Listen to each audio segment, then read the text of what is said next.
It is the year 1528, in the hill town of Urbino, where the air is thin and cold and the stone of the Ducal Palace glows like pale bone in the moonlight. Inside the walls of this fortress, a group of men and women sit in a circle by the fire and play a game that will determine the social hierarchy of Europe for the next 500 years. They are discussing what it means to be perfect. The book that emerged from these nocturnal conversations is the Book of the Courtier by Baldassare Castiglione. It is a text that sits on the library shelves of nearly every great country house in England and every historic estate in Tuscany. It is not merely a manual on manners or a guide to etiquette. It is a treatise on the weaponization of charm and the strategic application of nonchalance.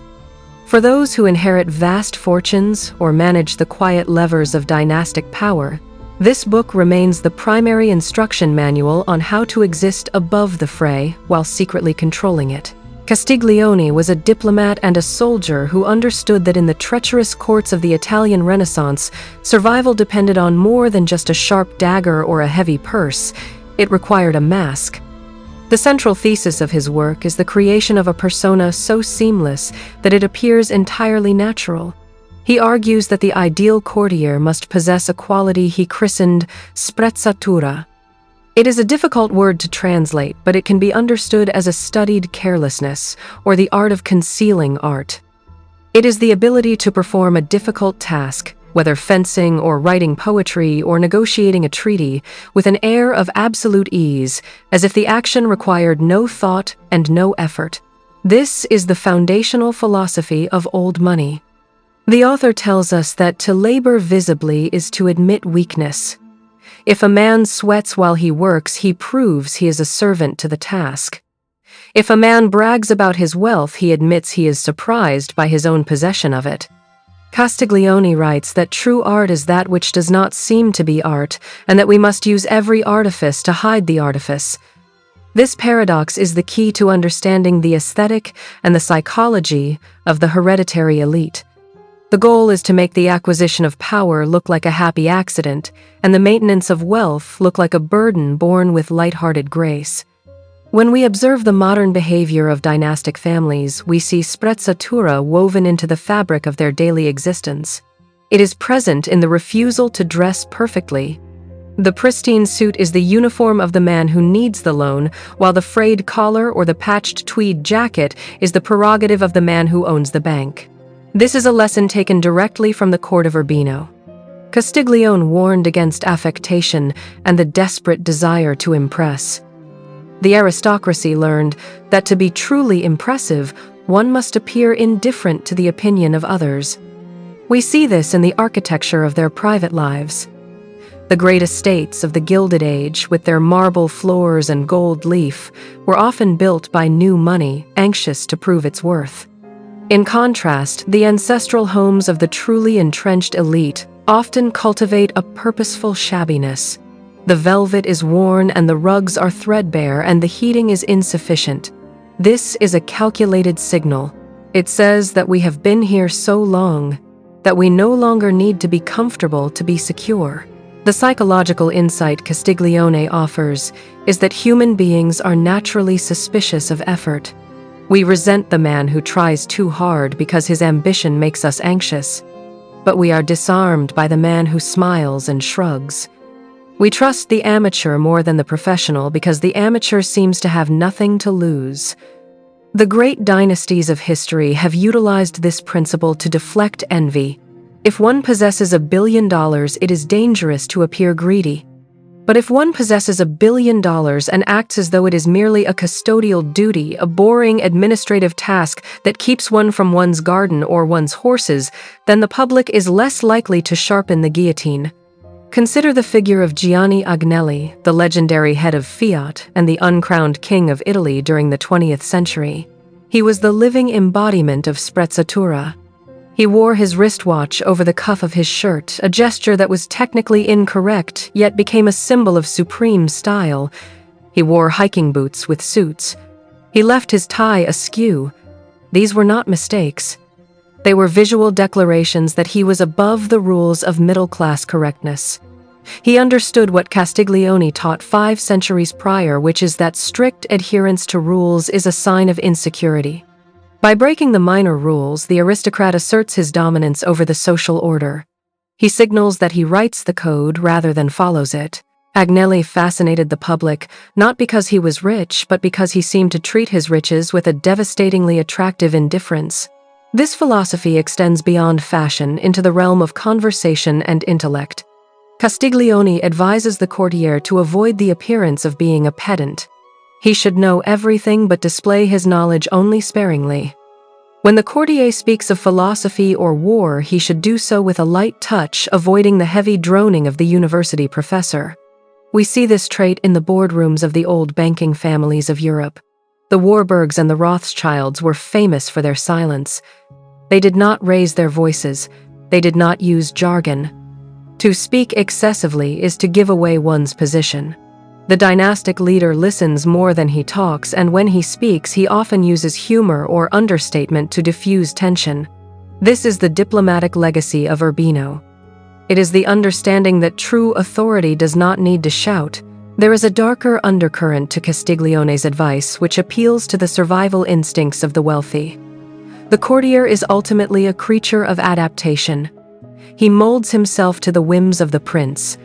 In the modern context, the prince is the market, or the electorate, or the shifting geopolitical landscape. The rigid man snaps when the wind changes, but the man of sprezzatura is flexible. He flows like water.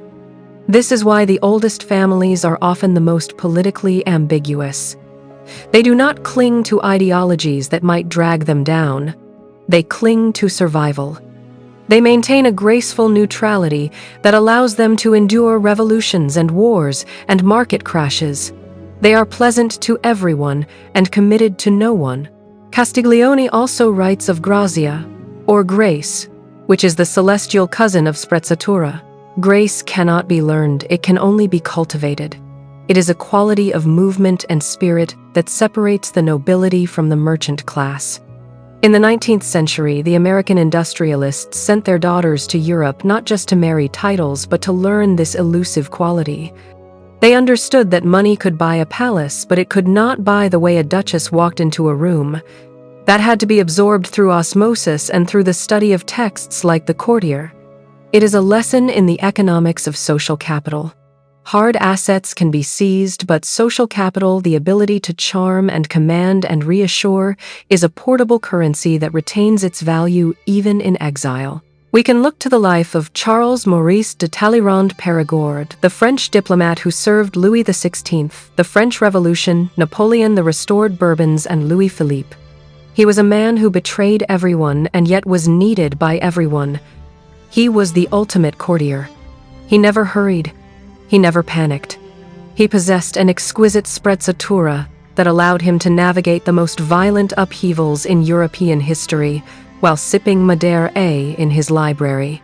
Talleyrand understood that the man who remains calm when others are hysterical becomes the natural leader of the room.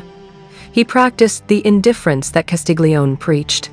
When Napoleon raged at him, Talleyrand merely dusted off his sleeve and remarked on the emperor's lack of manners. This is the power of the high ground. The relevance of Castiglione to the modern inheritor also lies in the management of envy. We live in an age that is hostile to privilege. The wise heir knows that to flaunt his good fortune is to invite destruction. Therefore, he adopts the mask of the courtier. He drives a nondescript car. He speaks of his work as a service to the community. He avoids the flashbulbs of the paparazzi. He uses sprezzatura to make himself invisible.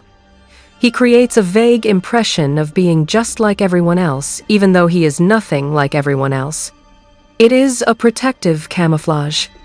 The quiet luxury trend that captivates social media is merely a commodified, misunderstood version of this ancient survival strategy.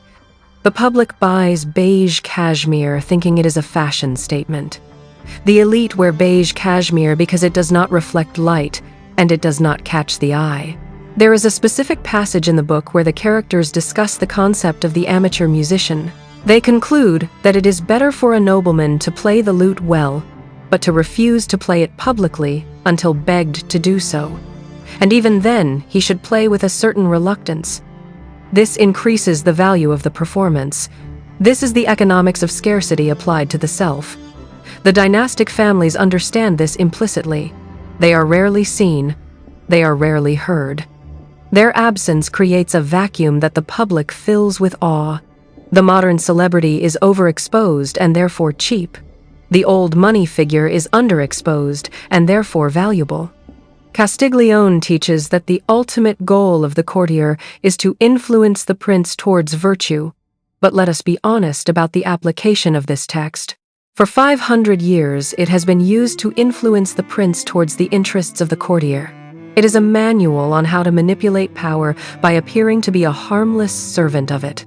It teaches that the velvet glove is always more effective than the iron fist, because the velvet glove leaves no bruises that might incite revenge.